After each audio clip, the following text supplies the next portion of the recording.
So this video is going to show you how to import the template into your course and how to embed agenda slides if you're choosing to use agenda slides. I'm going to start by reminding you where to change your course view. So if you go to the course options and go to edit privacy or course settings, in here is where you can determine whether you need the theme of secondary or whether you need the theme of elementary. And again, that's going to be depending upon what grade level you are.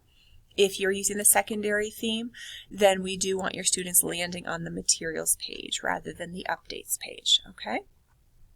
So I'm going to just jump back to my page, my main course page, and it doesn't matter if you have folders already in there, that's perfectly fine. You don't need to eliminate what's in there. What you can do is maybe import the template and then maybe merge some things together. So in order to import the template, I'm going to go to Add Materials, and I'm going to go to Import from Resources. So we've added this in under Groups. You will see your school building listed there. Okay, no matter which one I go to, they all have the same thing in them. All right, so it doesn't matter.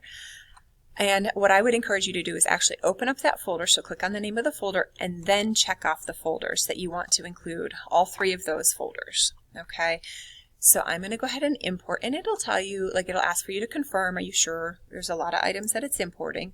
So it'll ask you to confirm, and then it tells you that you'll be notified in your transfer history area when it's complete. See this green message across the top, but I typically find if I refresh the page, they're already there. Okay, so that's it. I imported the template.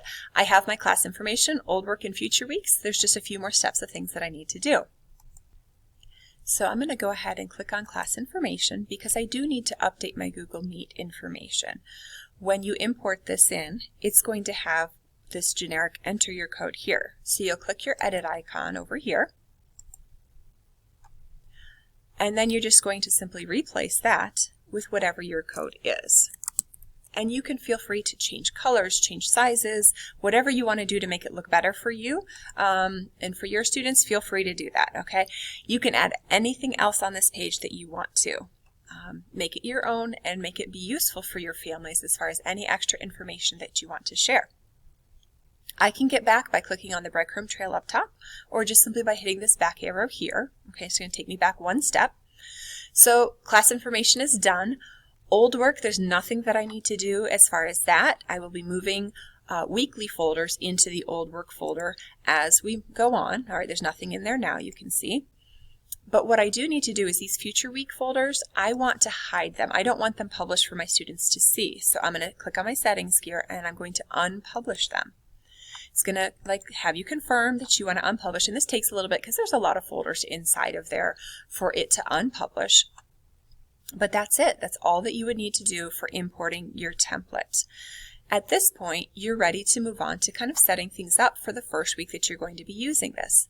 So to do that, I would expand my Future Weeks folder, and I'm going to go into the quarter that we're in, and I'm going to find the folder that I want. I'm going to click on the name of the folder. You don't really want to click on the folder icon or this arrow here. You want to click right on the name of the folder, and you're going to drag it out. Wherever that gray box is, that's where it's going to land. So I now have my January 24th through the 28th folder out. It's not yet visible to students because it was unpublished here. It will be unpublished up top. You can tell because it has that gray box, the gray hue behind it. I'm actually going to refresh to speed things up a little bit. And now what I can do, now it actually says unpublished. If I click on the settings gear, I'm going to publish, and of course it always has you confirm. So that's it. I'm ready to go. I'm ready to put items into these folders for that particular week. Remember, if I have an assignment that's going to span multiple days, I don't have to put it inside of a folder. Maybe it's something that they're starting on Wednesday and they're going to be continuing through the rest of the week. I might choose to add that item right here. And again, if you click on this line, the line in between items, it'll add the item right where you clicked. If you use the option up top of Add Materials, it's going to put that at the bottom. Okay?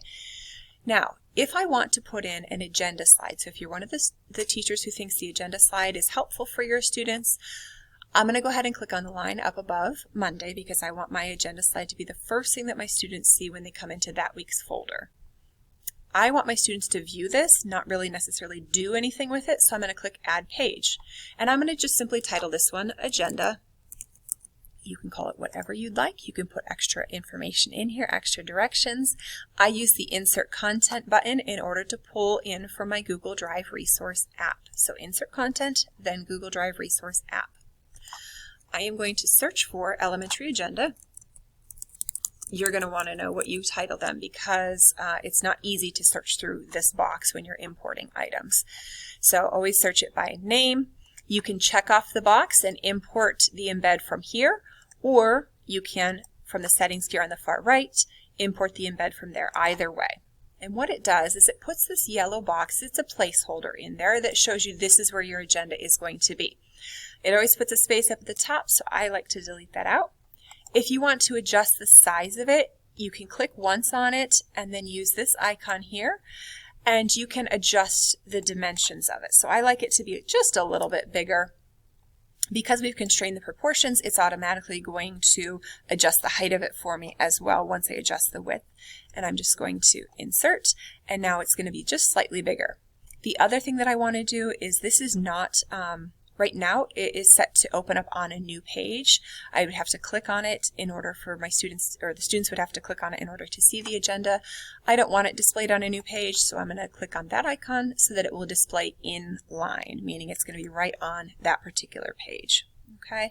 Now I do need to make sure that my slideshow is set where the sharing permissions are set to where anyone with the link can view it, and it'll be all set for my students to see. Okay. For your agendas, you could either create one agenda slideshow per week, or if I hop over to the agenda slideshow, I might have, so there was the 3rd through the 7th, I might have the 10th through the 14th, 18th through the 21st, etc. So I could have multiple in there, and then as the weeks change, whichever one is on top is the one that will be visible right here for students. They can scroll through, but it would make more sense for me to have the most recent one at the top. So it would be, I would be putting, the 10th through the 14th at the top, and then the 3rd through the 7th. So I would then, whatever the most current week is what would be on slide 1. If you're choosing to use an agenda that carries, an agenda slideshow that carries over and spans the course of multiple weeks, maybe you want to have that slideshow span the course of an entire unit, then you would just embed this agenda slide at the top of the weekly folder each week that agenda is relevant for. Okay, so that's again if you were doing, an agenda slideshow, if this maybe were an entire unit's worth of agendas, then you would have to add that in each week.